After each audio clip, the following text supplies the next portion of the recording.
যারা সিগারেট খান, সিগারেট ছেড়ে দেওয়ার একটা সুন্দর প্রশিক্ষণ আছে রমজান মাসে, আছে না? দেখবেন কিছু কিছু লোক আছে তারা প্রত্যেকদিন এক প্যাকেট খায়া ফেলে। কি জিনিস আপনারা চিন্তা করছেন? একবার আমি একজনকে পাইছে, কয় হুজুর আমার 3 প্যাকেট লাগে। আমি বললাম ভাই আপনি জিনিস খান। কয় প্যাকেট? 3 প্যাকেট। আহারে, যারা ধূমপান করে এরা অযথা পয়সা নষ্ট করে, এই পয়সাগুলো বাঁচানো গেলে এগুলো পরিবারের কাজেও লাগানো যাবে। শুনেন, আমার কথা কি কষ্ট পাচ্ছেন? এরকম অভ্যাসের কেউ কেউ থাকতে পারে, প্লিজ রাগ করেন না, আমি আপনাকে আদর করে বুঝাচ্ছি। এই যে ধূমপানের অভ্যাস ছেড়ে দেওয়ার একটা সুন্দর সুযোগ আসতেছে রমজান মাসে। যতই সিগারেটের প্রতি নেশা থাকুক না কেন, আপনি সাহরি থেকে ইফতার পর্যন্ত না খাইয়া থাকতেই। তবে আমি অনেককে দেখেছি ইফতারের সময় এক ঢুক পানি খাইয়া কয় আমি আসতেছি। এখন আমি এক ইফতার মাহফিলে গিয়েছি গত বছর, এক লোক পানি খেয়ে মারছে দৌড়, খেজুর একটা খায়া। আমি বললাম ভাই কি হয়েছে? কই আমি আসতেছি আমি আসতেছি। একটু পরে যে জায়গায় চিপার মধ্যে গেছে দেখলাম ধোঁয়া উড়ে। আমি বললাম কি ব্যাপার, আগুন লাগছে নাকি এখানে? কয় না, আগুন লাগাইছে, আগুন লাগে নাই।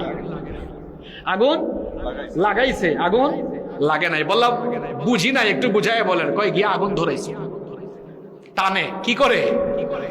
তো এই যে লম্বা একটা সময় আপনি সিগারেট খাইলেন না, রাগ করেন না, এই তো আপনি ছেড়ে দিতে পারবেন।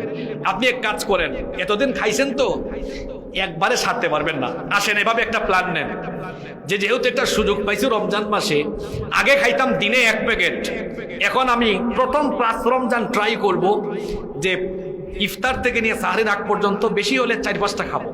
কয়টা? 4-5টা খান। 5 থেকে 10 রমজানের টার্গেট নেন, ইফতার থেকে সাহরি পর্যন্ত 2টা খাবেন। 10 থেকে 15 ট্রাই করেন, 1টা খাবেন। 15 থেকে বাকি 15 দিন চেষ্টা করেন একটাও খাবো না। দেখবেন রমজানের পরে এই ধূমপানের কুঅভ্যাস একদম ছেড়ে দিতে পারবেন ইনশাআল্লাহ। সুদখোররা কি করবে? রমজান মাসে বড় কায়দা করে সুদ খায়।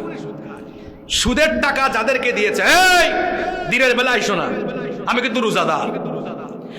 আমার দেশে মসজিদের সামনের কাতারের বহু নামাজি আছে যারা এলাকার টাটকা টাটকা সুদখোর। এরা মসজিদেও থাকে সামনের কাতারে, এলাকার সুদখোরদের তালিকা হলে তাও থাকবে ওখানে সামনের কাতারে। তো ওই সুদখোরদেরও ভালো হওয়ার একটা সুযোগ আছে। কয় দিনের বেলা আসিও না, রাতের বেলা আসিও। যারা ঘুষ টুস খায় অফিসে, দিনের বেলা ঘুষ নিয়ে, তুমি অসময়ে এসেছো, এখন আসছো কেন? আচ্ছা এসেছোই যেহেতু, আবার রমজানে ঘুষ বলে না, কয় হাদিয়াগুলা তোমার হাতে তুমি ড্রয়ারে রেখে যাও, ইফতারের পর আমি বান্ডেল খুলবো। তো এই যে সুদখোর হোক ঘুষখোর হোক, একটু হলেও তো রোজাকে ইজ্জত দিচ্ছে।